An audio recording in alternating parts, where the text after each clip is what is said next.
Oh, great. I have a fucking mess right behind me here.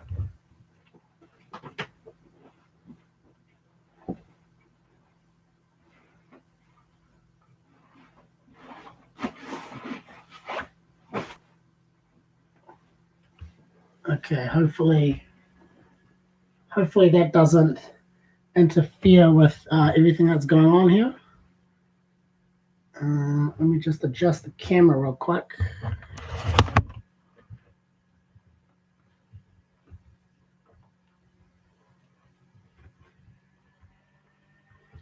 All right, and front camera, internal mic.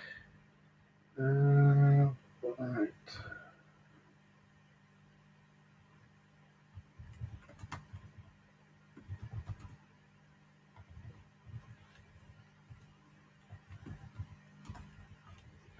Down. Okay.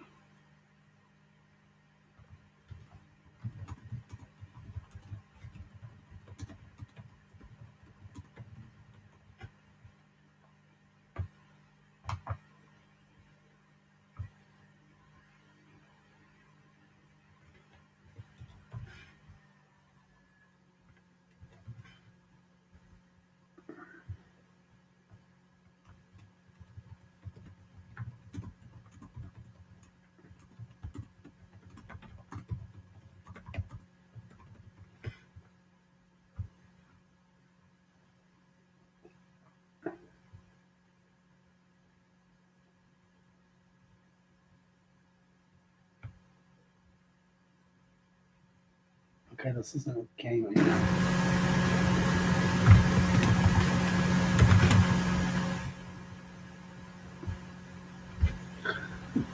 Alrighty then. So that should be running. This should be running. TikTok should be running. And the book is here. Let me just try some of this coffee.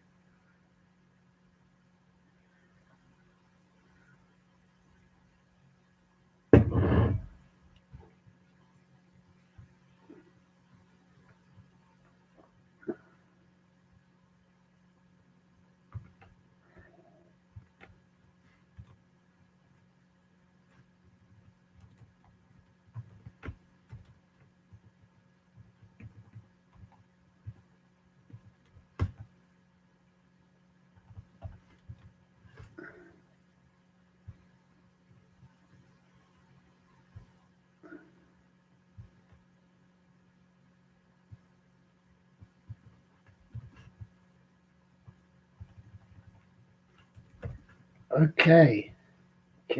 Save that post.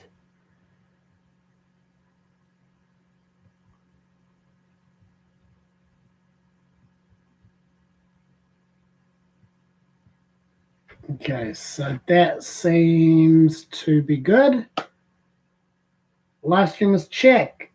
TikTok is check. YouTube is check. Facebook check. I only need. I mean, maybe if I ran another computer, I could run. I could run maybe my Instagram or TikTok Instagram account at the same time, but I'm not going to do that at the moment because that's a bit too much setup. But anyway, here we go. Next section, chapter 3. He who can do this has the whole world with him. He who cannot walks a lonely way. I often went fishing up in Maine during summer. Personally, I'm very fond of strawberries and cream, but I found that for some strange reason, fish prefer worms. So when I went fishing, I didn't think about what I wanted. I thought about what they wanted.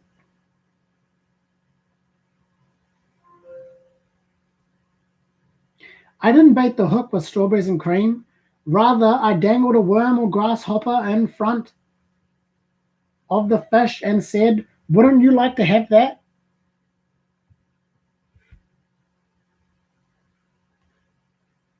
Just a moment. Wouldn't you like to have that?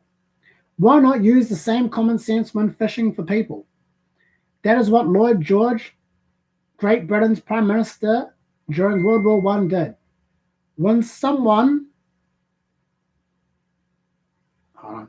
When someone asked him how he managed to stay in power after the other wartime leaders, Wilson, Orlando, and Clemenceau, Clement, Clemenceau, had been forgotten.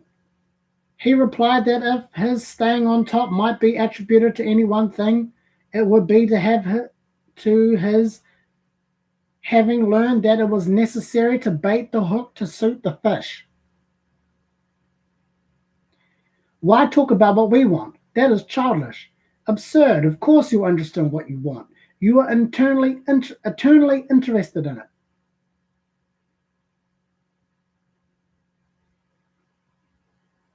No one else is. The rest of us are just like you. We are interested in what we want. So the only way on earth to influence other people is to talk about what they want and show them how to get it. Remember that tomorrow when you are trying to get somebody to do something, if, for example, you don't want your children to smoke, don't preach at them. And don't talk about what you want, but show them that cigarettes may keep them from making basketball team or winning the 100-yard dash. This is a good thing to remember regardless of whether you're dealing with children or calves or chimpanzees. For example, one day, Ralph Waldo Emerson and his son tried to get a calf into a barn, but they made the common mistake of thinking only of what they wanted. Emerson pushed and his son pulled, but the calf was doing just what they were doing. He was thinking only of what he wanted, so he stiffened his legs and stubbornly refused to leave the pasture. The Irish housemaid saw the predicament. She couldn't write essays and books, but on this occasion at least, she had more horse sense or calf sense than Emerson had. She thought of what the calf wanted, so she put her maternal finger in the calf's mouth and let the calf suck on her finger, and she gently led him into the barn. Every act you have ever performed since the day you were born was performed because you wanted something. How about the time you gave a large contribution to the Red Cross? Yes, that is no exception to the rule. You gave the Red Cross the donation because you wanted to lend a helping hand, and you wanted to do a beautiful, unselfish, divine act. Inasmuch as ye have done it unto one of the least of these my brethren, ye have done it unto me. If you hadn't wanted the feeling more than you wanted your money, you could not have made contribution. Of course, you might have made the contribution because you were ashamed to refuse or because a customer asked you to do it. But one thing is certain, you made the contribution because you wanted something. Harry A. Overstreet, in his illuminating book, Influencing Human Behavior, said, action springs out of what we fundamentally desire. And the best piece of advice which we can be given to would-be persuaders, whether in business, in the home, in the school, in politics, is first arouse the other person an eager want. He who can do this has the whole world with him. He who cannot walks a lonely way. Andrew Carnegie, the poverty-stricken Scotch lad who started to work at 2 cents an hour, finally gave away $365 million. Learned early in life that the only way to influence people is to talk in terms of what the other person wants. He attended school for only 4 years, yet he learned how to handle people. To illustrate, his sister-in-law was worried sick over her 2 boys. They were at Yale and they were busy with their own affairs, and they neglected to write home and paid no attention whatever to their mother's frantic letters. Then Carnegie offered to wager $100 and he could get an answer by return mail. Without even asking for it, someone called his bet, so he wrote his nephews a chatty letter mentioning casually in a postscript that he was sending each one a $5 bill. He neglected, however, to enclose the money. Back came replies by return mail thanking dear Uncle Andrew for his kind note, and you can finish the sentence yourself. Another example of persuading comes from Stan Novak of Cleveland, Ohio, a participant in our course. Stan came home from work one evening to find his youngest son, Tim, kicking and screaming on the living room floor. He was to start kindergarten the next day and was protesting that he would go. Stan's normal reaction would have been to banish the child to his room and then tell him to make up his mind to go. And he'd just better make up his mind to go. He had no choice. But tonight, recognizing that this would not really help Tim start kindergarten in the best frame of mind, Stan sat down and thought, if I were Tim, why would I be excited about going to the kindergarten? He and his wife made a list of all fun things Tim would do, such as finger painting, singing songs, making new friends, and then they put them into action. We all started finger painting on the kitchen table. My wife, Lil, my other son Bob, and myself all having fun. Soon Tim was peeping around the corner. Next he was begging to participate. Oh no, we have to go to the kindergarten first to learn how to finger paint. With all the enthusiasm I could muster when I went through the list, taking in terms he could understand, telling him all the fun he would have in kindergarten. The next morning I thought I was the first one up. I went downstairs and found Tim sitting sound asleep in the living room chair. What are you doing here? I asked. I wanted to go to kindergarten. I don't want to be late. The enthusiasm of our entire family had aroused in Tim an eager want that no amount of discussion or threat could have possibly accomplished. Tomorrow you want to persuade somebody to do something. Before you speak, pause and ask yourself, how can I make this person want to do it? That question will stop us from rushing into a situation needlessly, with futile chatter about our desires. At one time, I rented the grand ballroom of a certain New York hotel for 20 nights in each season in order to hold a series of lectures.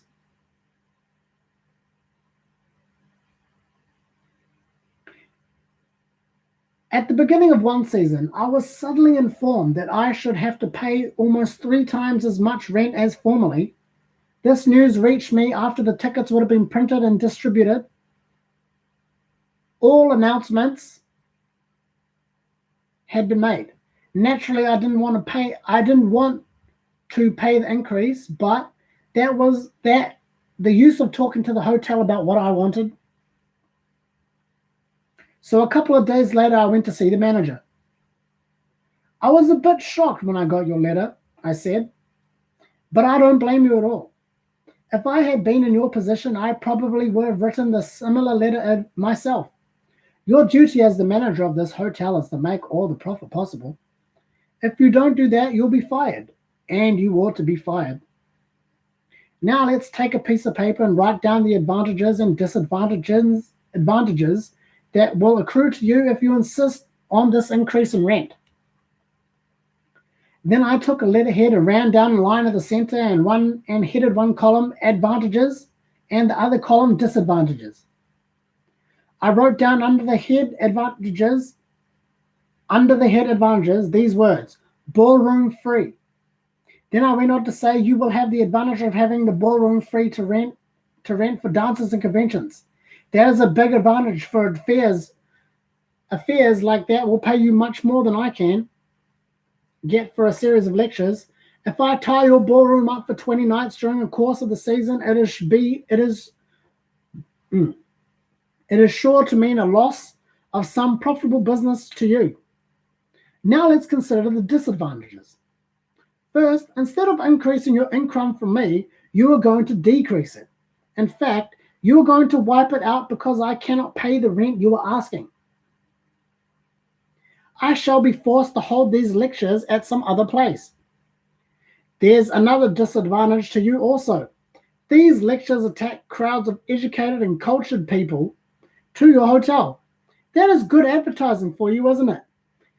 In fact, if you spend $5,000 advertising in the newspapers, you couldn't bring in as many people to look at your hotel as I bring in by these lectures. That is worth a lot to the hotel, isn't it? As I talked, I wrote these two disadvantages under the proper heading and handed the sheet of paper to the manager, saying, I wish you would carefully consider both the advantages and disadvantages that are going to accrue to you and then give me your final decision. I received a letter the next day informing me that my rent would be increased by only 50% instead of 300%. Mind you, I got this reduction without saying a word about what I wanted. I talked all the time about what the other person wanted and how he could get it. Suppose I had done the human, natural thing. Suppose I had stormed into his office and said, what do you mean by raising my rent 300% when you know the tickets have been printed and the announcements made? 300%? Ridiculous, absurd. I won't pay for it. What would have happened then? An argument would have begun to steam and boil and sputter, and you know how arguments end. Even if I had convinced him that he was wrong, his pride would have made it difficult for me to back down and give in. Here is one of the best bits of advice ever given about the fine art of human relationships.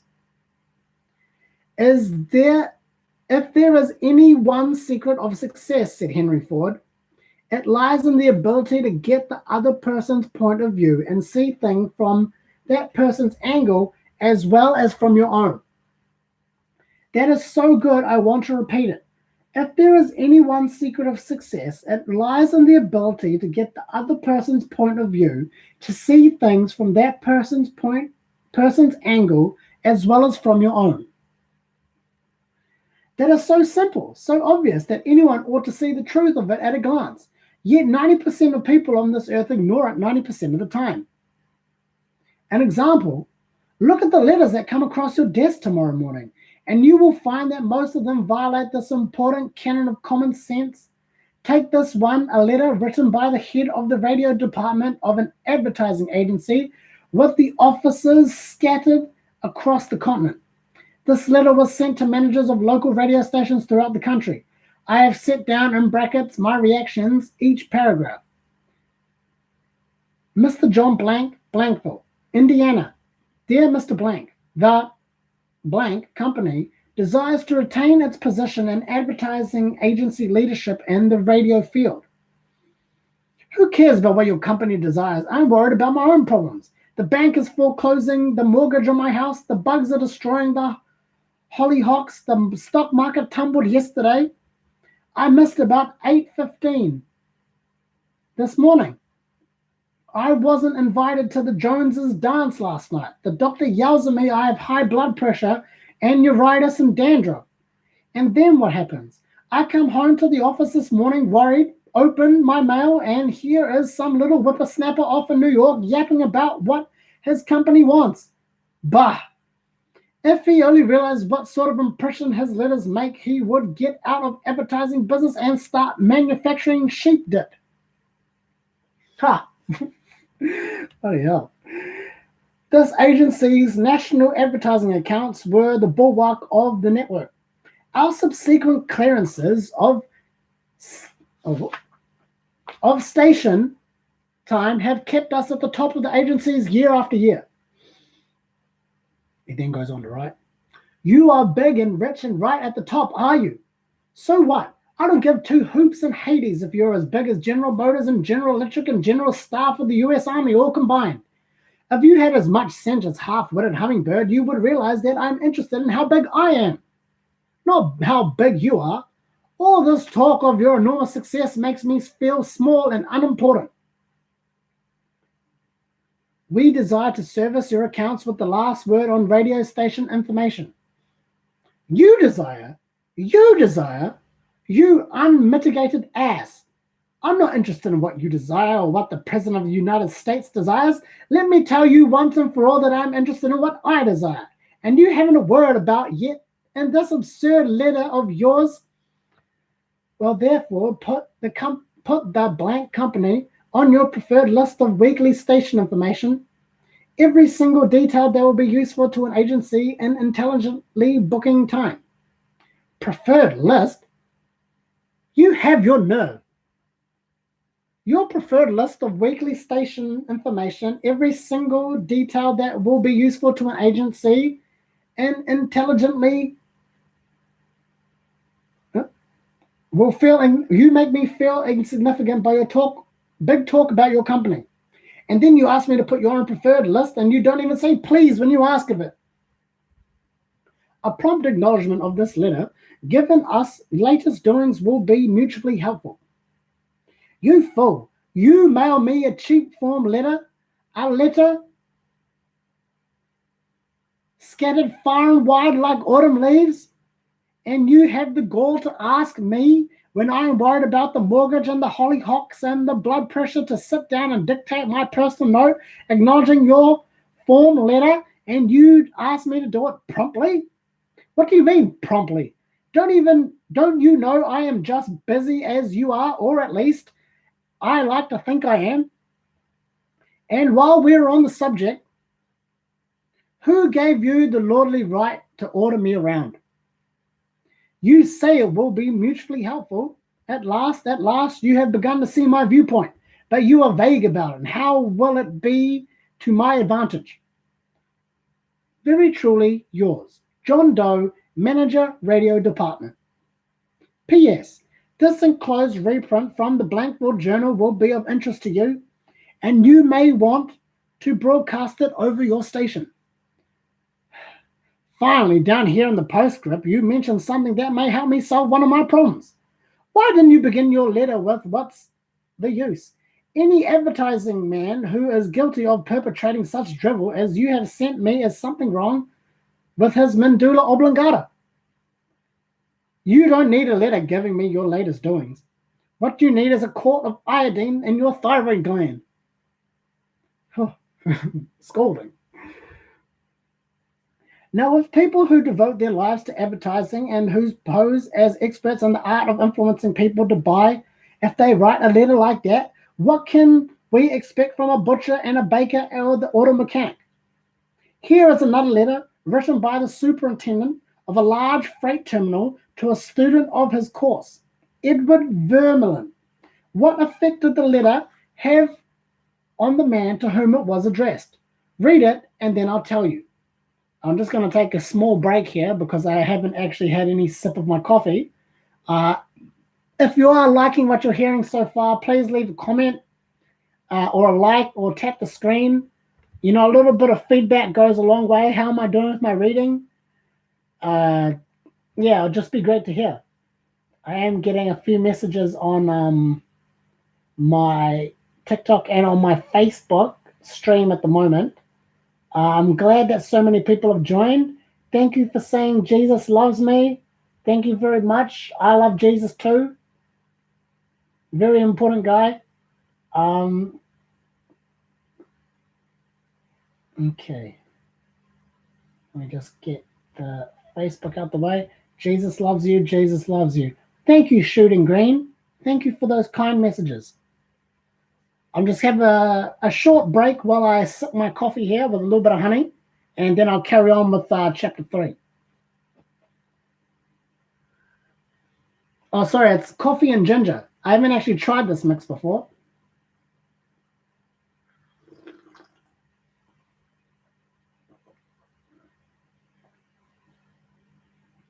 Not a good mix. Coffee and ginger, not so much.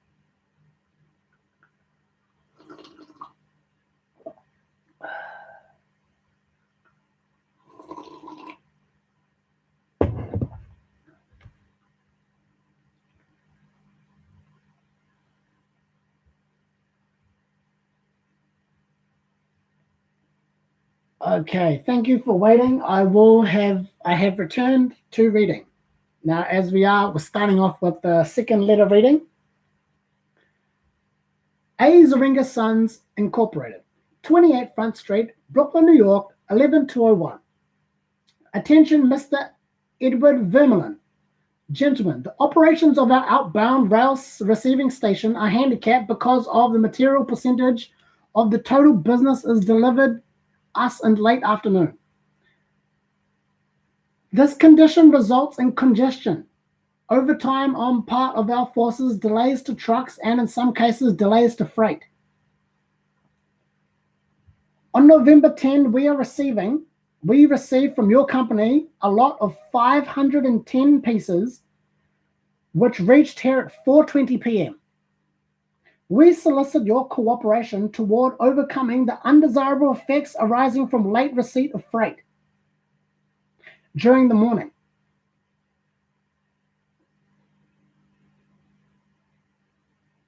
Late receipt of freight. Let me just rephrase that. We solicit your cooperation towards overcoming the undesirable effects arising from late receipt of freight. May we ask that on days on which you ship the volume which received on the above date, effort be made either to get the truck here earlier or to deliver us part of the freight during the morning. The advantage would be to accrue to you under such arrangement would be that of more expeditious discharge of your trucks and the assurance that your business will go forward on the date of its receipt. Very truly yours, J.B. Supt. After reading this letter, Mr. Vermeulen, sales manager of Azeringa Sons Incorporated, sent it to me with the following comment. This letter has had let me repeat that. This letter had the reverse effect from that which was intended. The letter begins with describing terminals difficulties in which we are not interested. Generally speaking, our cooperation is then requested without any thought as to whether it would inconvenience us. And then finally, in the last paragraph, the fact is mentioned that we do cooperate.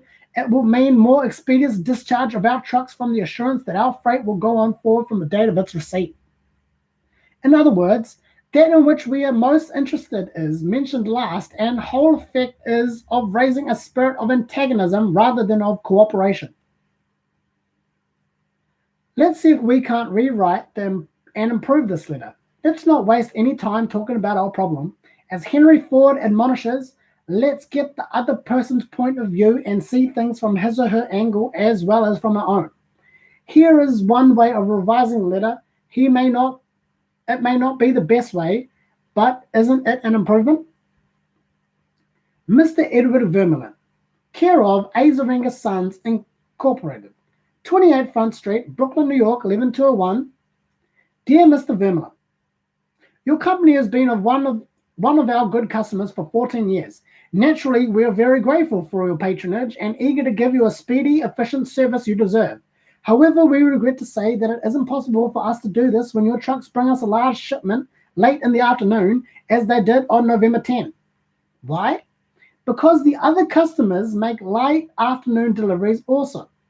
Naturally, that causes congestion. That means your trucks are held up unavoidably at the pier, and sometimes even your freight is delayed. That's bad, but can it be avoided? If you make our deliveries at the pier in the morning when possible, your trucks will be able to keep moving and your freight will get immediate attention, and your workers will get home early at night to enjoy a dinner of delicious macaroni and noodles that you manufacture. Regardless of when your shipments arrive, we shall always cheerfully do all in our power to serve you promptly. You are busy. Please don't trouble to answer this note. J.B. Supt. Barbara Anderson, who worked at a bank in New York, desired to move to Phoenix, Arizona. Because the health of her son, using the principles she had learned in our course, she wrote the following letter to 12 banks in Phoenix. Dear Sir, my 10 years of bank experience Dear Sir, my 10 years of bank experience should be of interest to a rapidly growing bank like yours. In various capacities in bank operations with Bankers Trust Company in New York, leading to my present assignment as branch manager, I have acquired skills in all phases of banking, including depositor relations, credits, loans, and administration. I will be relocating to Phoenix in May, and I am sure I can contribute to your growth and profit. I will be in Phoenix the week of April 3rd and appreciate your opportunity to show how I can help your bank meet its goals. Sincerely, Barbara L. Anderson. Do you think Mrs. Anderson received any response from that letter? 11 of the 12 banks invited her to be interviewed, and she had a choice of which bank offered to accept. Why? Mrs. Anderson did not state what she wanted, but wrote in the letter how she could help them and focus on their wants, not her own. Thousands of salespeople are pounding on the pavements today, tired, discouraged, and underpaid. Why? Because they are always thinking only of what they want. They don't realize that neither you nor I want to buy anything. If we did, we would go out and buy it. But most of us are eternally interested in solving our problems. And if salespeople can show us how their services or merchandise will help us solve our problems, they won't need to sell us. We'll buy. And customers like to feel that they are buying, not being sold. Yet many salespeople spend a lifetime in selling out, seeing things from the customer's angle. For example, many years I lived in Forest Hills, a little community of private homes, and in the center of Greater New York. One day I was rushing to the station. I chanced to meet a real estate operator who had bought and sold property in the area for many years. He knew Forest Hills well, so I hurriedly asked him whether or not my stucco house was built with metal lath or hollow tile. He said he didn't know and told me what I already knew, that I could find out by calling the Forest Hills Garden Association. The following morning I received a letter from him. Did he give me the information I wanted? He could have gotten it in 60 seconds by a telephone call, but he didn't. He told me again that I could get it by telephoning, then I asked him to let me handle my insurance. He was not interested in helping me. He was interested only in helping himself. J. Howard Lucas of Birmingham, Alabama, tells how two salespeople from the same company handled the same type of situation. He reported, several years ago, when I was on the management team of a small company, headquartered near us was the district office of a large insurance company. Their agents were assigned territories, and our company was assigned to two agents, whom I shall refer to as Carl and John. One morning, Carl dropped by our office to casually mention that his company had just introduced a new life insurance policy for executives and thought we might be interested later on, and he would get back to us when he had more information on it. The same day, John saw us on the sidewalk while returning from a coffee break, and he shouted, "Hey, Luke, hold up. I have some great news for your fellows." He arrived and very excitedly told us about an executive life insurance policy his company had introduced that very day. It was the same policy that Carl had casually mentioned. He wanted us to have one of the first issue. He gave us few important facts about the coverage and ended saying, "The policy is so new, I'm going to have someone from my home office come out tomorrow and explain it.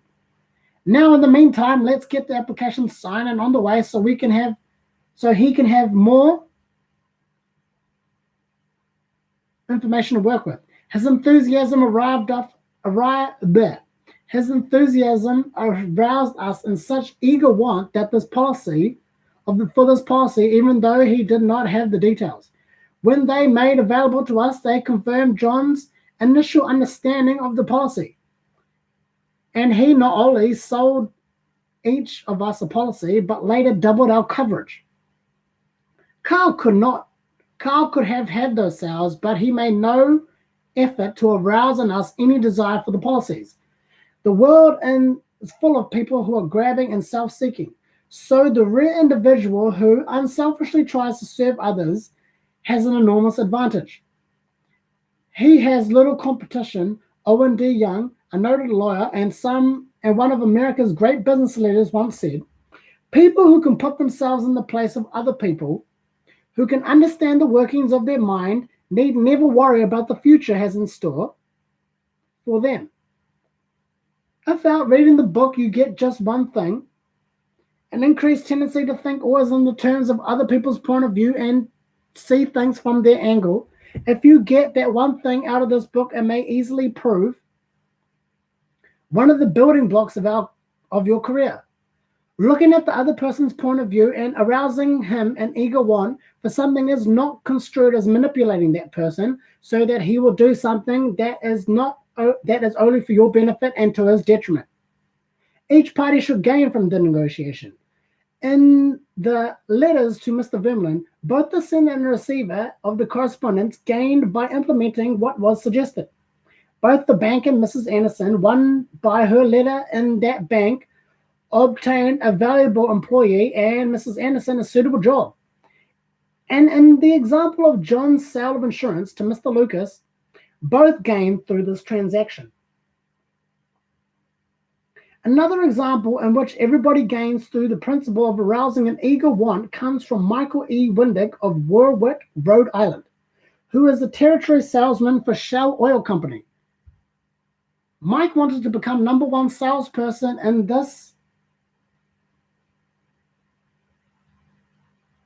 in his district, but one service station was holding him back. It was run by an older man who could not be motivated to clean up his station. It was in such poor shape that sales were declining significantly. This manager would not listen to any of Mike's pleas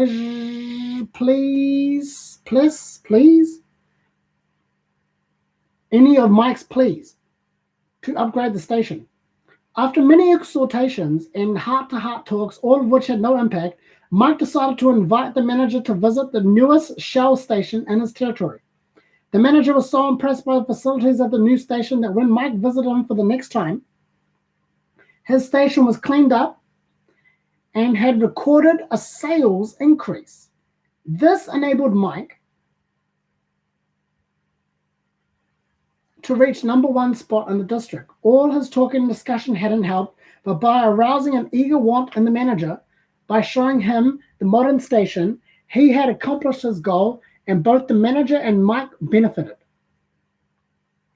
Most people go through college and learn to read Virgil and master the mysteries of calculus without ever discovering how their own minds function.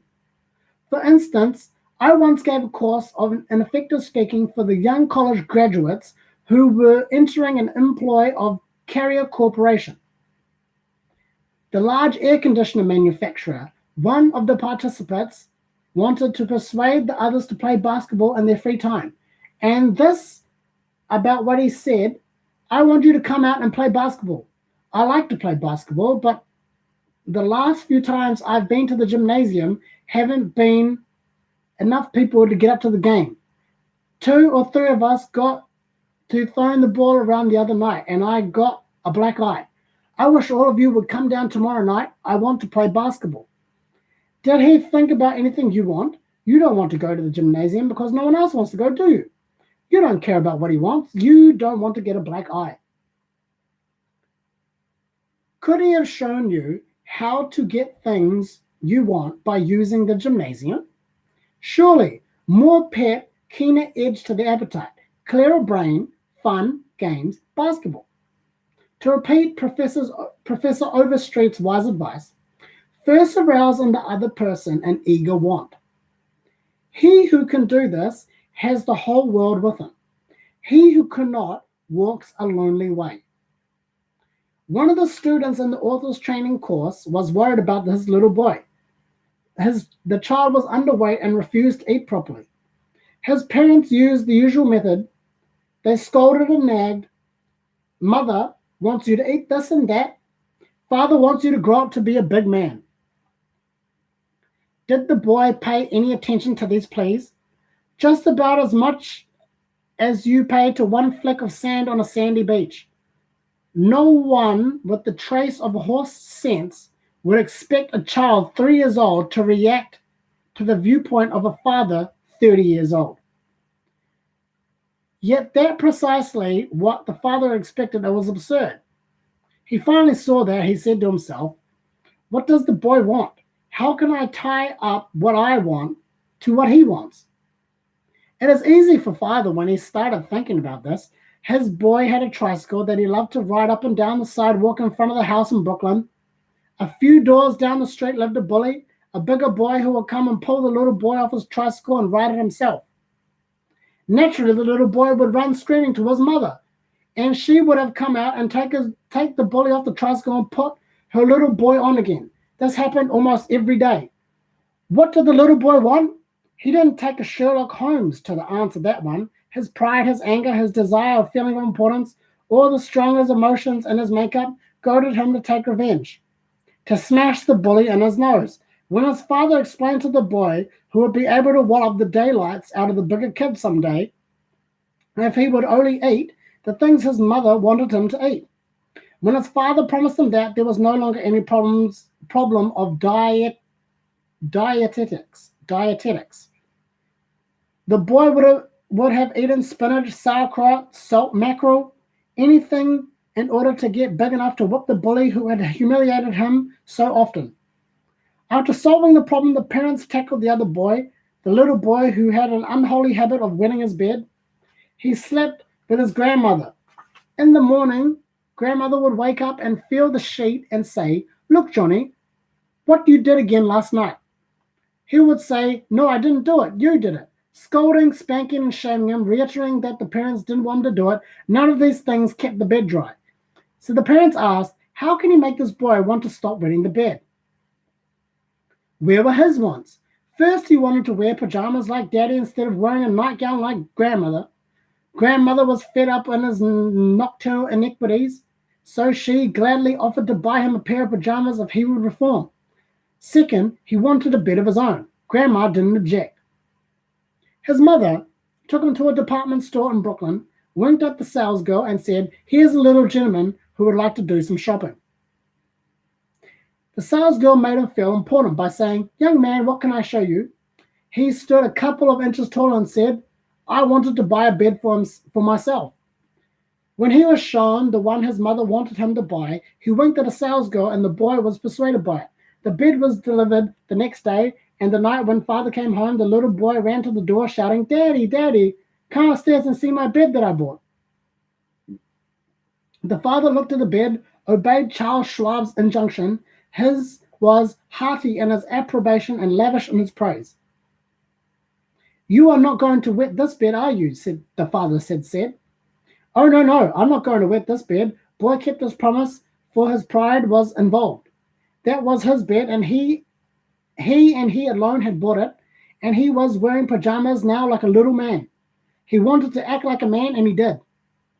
Another father, K.T. Dutschman, I'm not quite sure how you pronounce that, Dutschman, a telephone engineer, a student of this course, couldn't get his 3-year-old daughter to eat breakfast food. The usual scolding, pleading, coaxing methods had all ended in futility. So the parents asked themselves, how can we make her want to do it? The little girl loved to imitate her mother, to feel big and grown up. So one morning they put her on a chair and let her make the breakfast food. At just the psychological moment, father drifted into the kitchen while she was stirring the ceiling.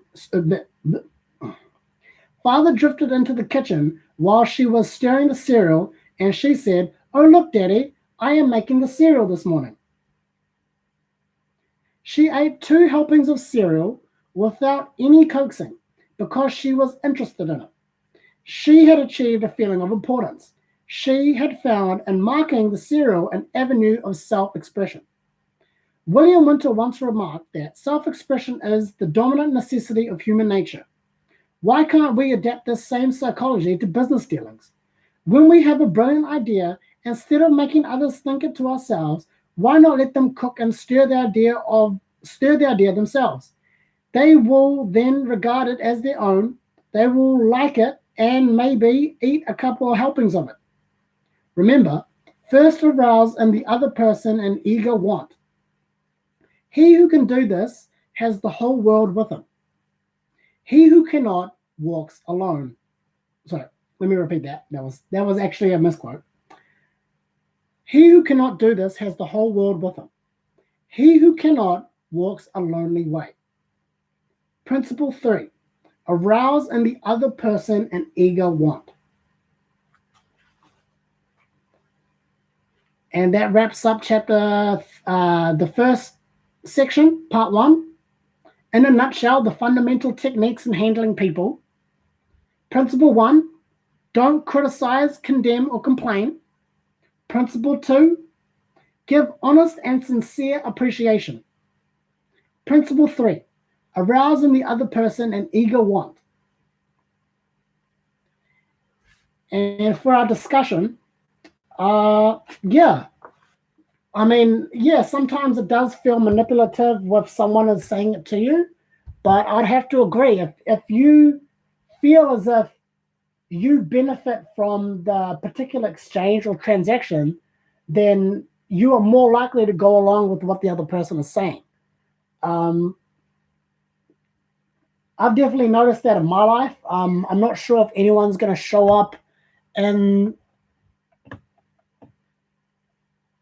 okay, so I've got one comment on my YouTube going hard and hard and hard. Um, yeah, so I'm going to take a short break. I'm going to end the live session for YouTube. I'm going to let TikTok keep going. Remember, if you do find this interesting, please send me some likes. I will be continuing with part 2 and after the break, and I will get. So I'm about a quarter of the way through this book. I'm having a blast. I'm really getting into the prose style of Dale Carnegie, and judging by the comments I'm receiving both on Facebook, Twitter, no, sorry, not Twitter, TikTok, Facebook, and YouTube, I'm glad that everyone is enjoying this. I will continue again after the break. Cheers.